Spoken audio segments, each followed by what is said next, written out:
Now before you do a job like this, you want to verify that the alternator does indeed need replacement, and to do that, get yourself a voltmeter. These are inexpensive. This one was maybe about $25 or so, and what we'll be doing is putting the alternator under load. What that essentially means is we'll turn on the car, we'll turn on the rear defroster, the heater full blast, the hazards, the lights. Okay, so once we have the car on, go ahead, turn on your hazards, your rear defroster. We have reheated here to the full blast on the heat. Fan all the way on, and turn on the lights. Now let's go ahead and see what the voltage is.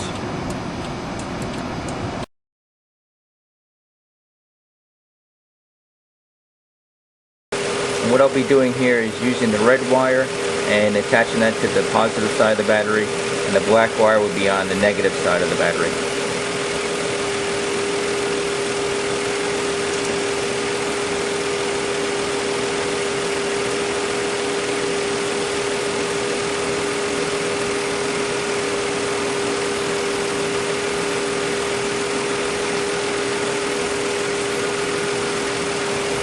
Okay, so that is definitely too low. Okay, step one is to disconnect the negative terminal to the battery.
So in order to loosen this guy up and remove it,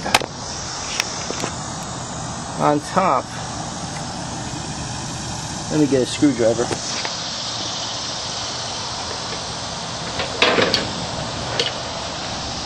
Alright, on top, right here, this is the locking nut for the tensioner. So we need to remove or loosen this nut right here and then back this guy off.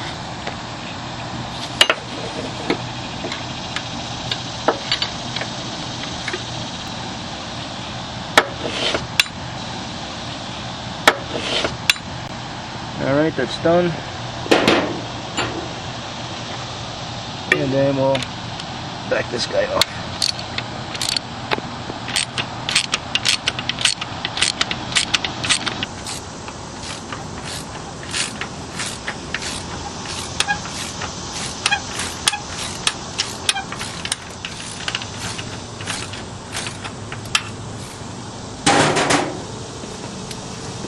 Alrighty.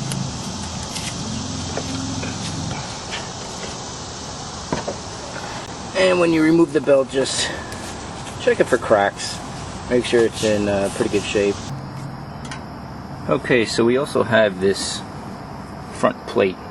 This is toward the front of the vehicle. And to remove that, again, this is right underneath the front bumper. Right here, you have a couple of screws.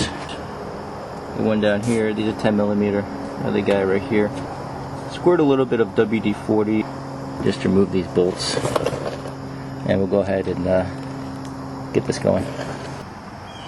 Okay, now we have that removed, and we need to first remove the AC compressor.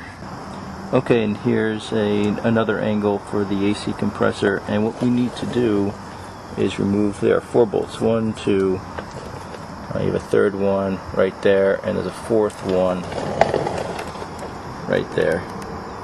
You need to remove these 4 bolts, but you don't want to disconnect anything, any refrigerant lines. In other words, you don't want to remove this. You just want to remove these 4 bolts and then place the AC compressor on a jack or maybe a jack stand. You just need to remove it and get it out of the way so you have access to the alternator, which is right there. So go ahead and remove these 4 bolts. Now sometimes these can be a little difficult to remove, bolts like these, because you know that they've been on here for years and years and they can be rather tight. So something that I do, or sometimes what I'll do, is get yourself a nice long wrench. Again, this is a 14 millimeter, and I'll tap it with a hammer.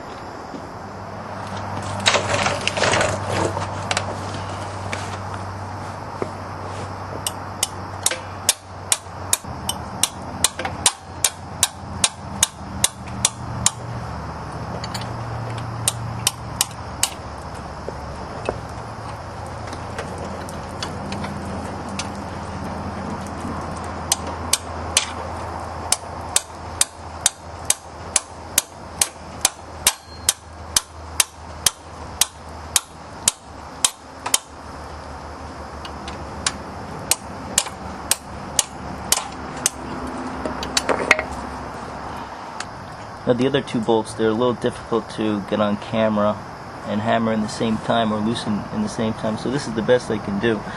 So let me just show you where I am. In that shot we just loosened this guy and this guy. Now if you take a look, we have one more right here, and you have one other one right there.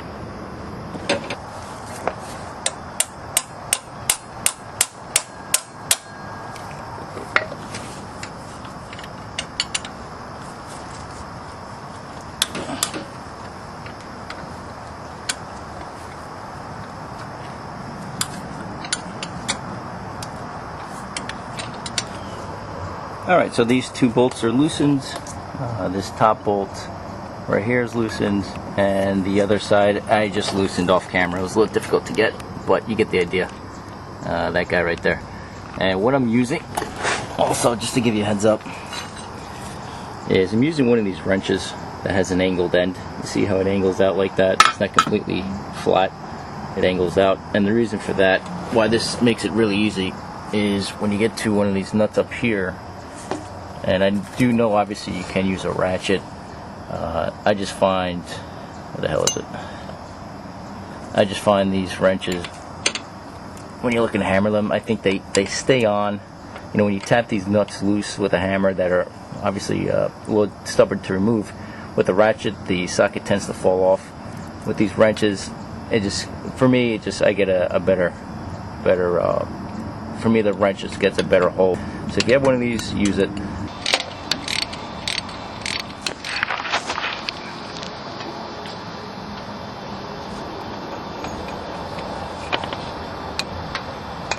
Alright, that's the first guy.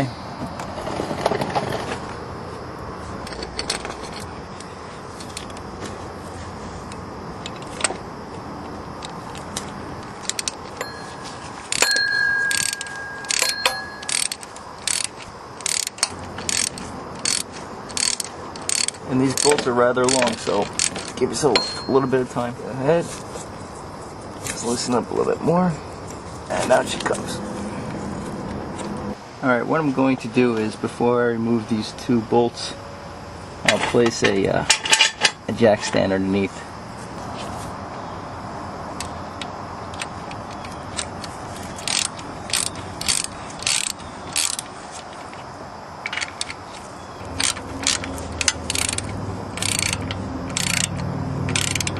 So once you removed all 4 bolts, place your AC compressor on a jack stand or a jack. And the first nut, now this is, I'll have to do it off camera, but here is where it's located. As you can see, it's really far up in the engine bay, just to give you an idea, here are your AC compressor, I'm sorry, your AC refrigerant lines, and right here is where the bolt is located. Again, this wrench is invaluable. I mean, it just makes the job a lot easier. If it was a little bit longer, it would even be better, but this is where it's located. Go ahead and you need to remove this first one. Now this bolt is rather long, so have patience. Alright, so as you can see, this bolt is nice and loose. It's ready to come out. I'm going to leave it in there for now and remove the other nuts.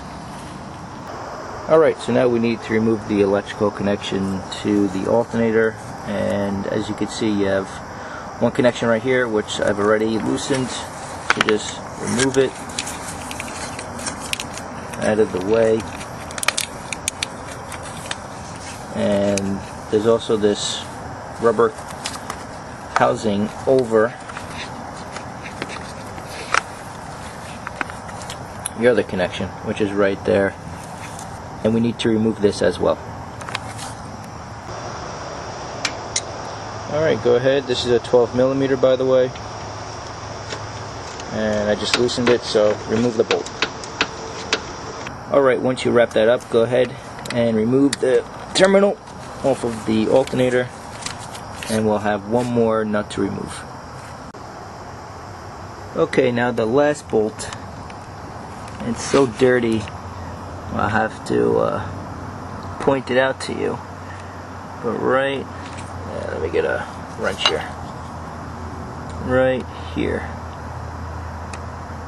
As you can see, it's really dirty.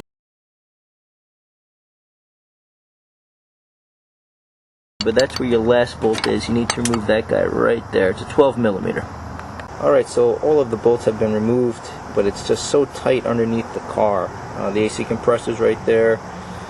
You have no room because there's the frame of the car.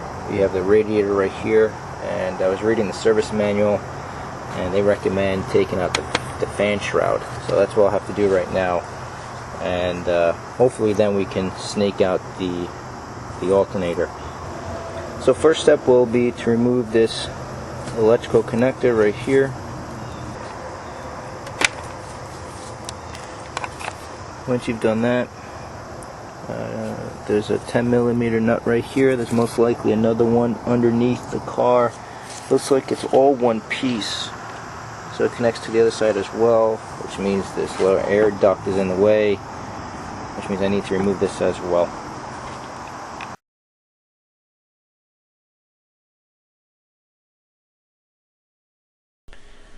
Next step would be to remove the connection here at the mass airflow sensor. And then get yourself a pair of pliers, remove these clamps. You have these large hoses running to the airbox. We need to remove these hoses, so remove those clamps, and then get yourself a long flathead screwdriver and back off the screw a couple turns. That's all you need, just a couple turns. And then remove the hoses to the airbox.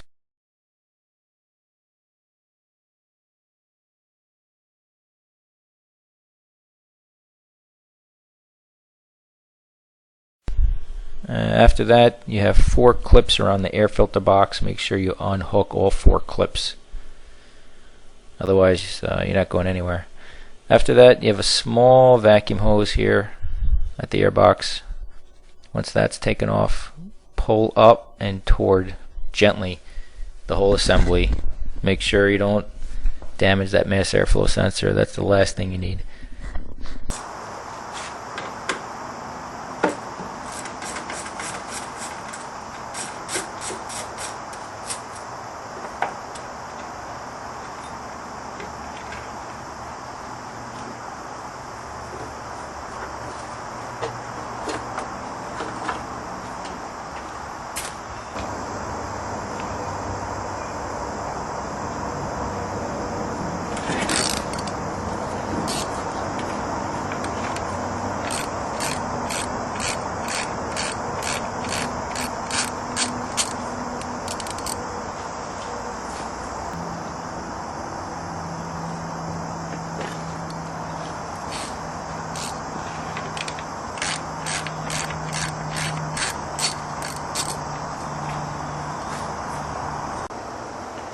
Okay, so we've removed these two top bolts or screws.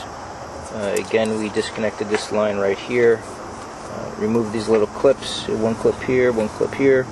Another connector right here. Remove that, and get the wiring. Just place it out of the way. Snake it out. Put it to the side. There we go. Okay, so this fan shroud is ready to be removed, and just on the bottom you have a clip holding in the hose. Just make sure you remove that hose. Okay, what we need to do is remove this upper radiator hose, and I attempted to loosen it off camera and the bolt snapped right off. Now this does happen when you work on cars. This is most likely the original clamp, so I have no choice. I have to cut off this nut, and I'll use brand new hose clamps. Now in this case I'll be using a Dremel. Make sure you use eye protection.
Alright, so now hopefully we can go ahead and remove that alternator.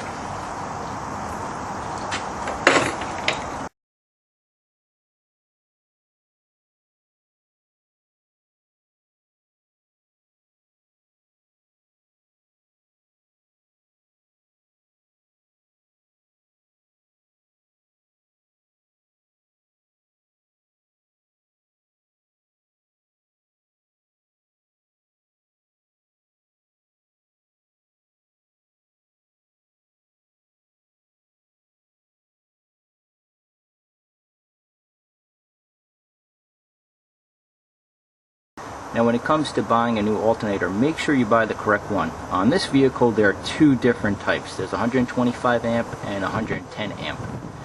In this case we need 110 amp. Now how do you know? Now if you look underneath, just to give you an idea where this is, in the middle of the hood, underneath, if you take a look right there, state of California, that means this is 110 volts. This vehicle. And when you look up the part online, or you go to your local auto shop, they'll ask you, do you have the California one or the federal emissions? This is California. Because it's California, I need the 110 amp alternator. Now it is more expensive than the 125 amp, but don't go the cheap way and buy the wrong alternator. Or in other words, don't buy the cheaper amp, because the housing for the alternators are different. So if you buy the cheaper alternator and you try to reinstall it, it won't fit. So make sure you buy the correct alternator.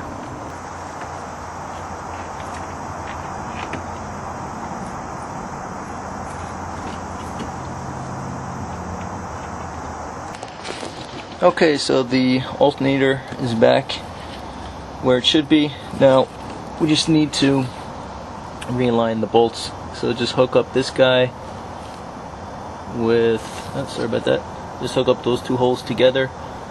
That way it will align everything just so.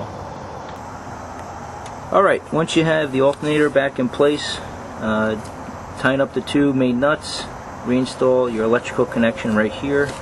Again, this was a 12 millimeter. and then you have an electrical connection. Don't forget to reinstall that. Alright, so we have the AC compressor reinstalled on the vehicle, and just don't forget to reinstall your electrical connector.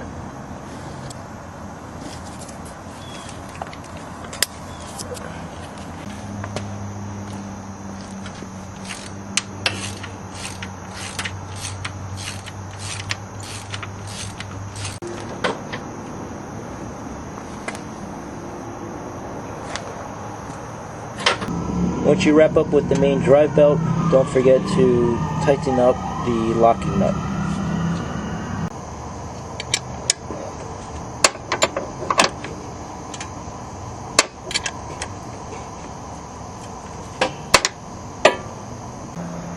And now we'll reinstall the splash guard.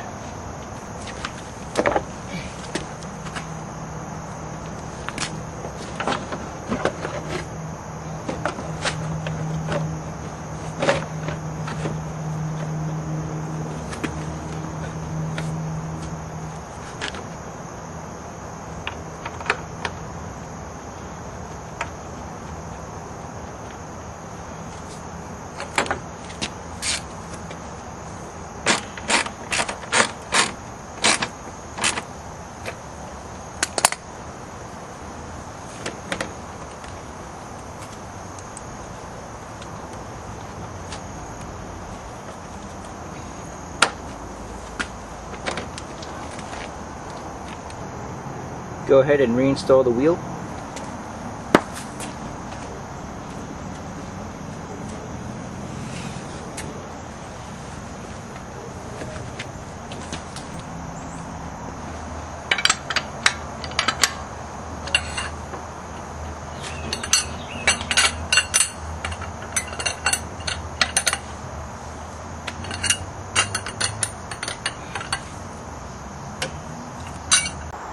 Okay, the electric fans are reinstalled, and I also replaced the upper and lower radiator hose, just because the old ones were original, and I flushed the coolant system anyway. So if you're here and you want to do it, go for it. As you could see in the earlier shot, the coolant was pretty darn dirty, so I replaced it with new coolant, reinstalled everything, have the air box back in, reinstalled the tire, and now let's go ahead and make sure that the new alternator is producing enough electricity.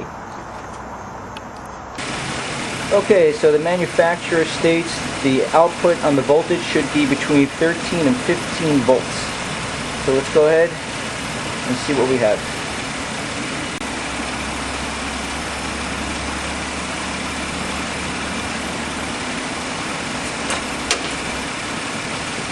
Okay, so we're in good shape.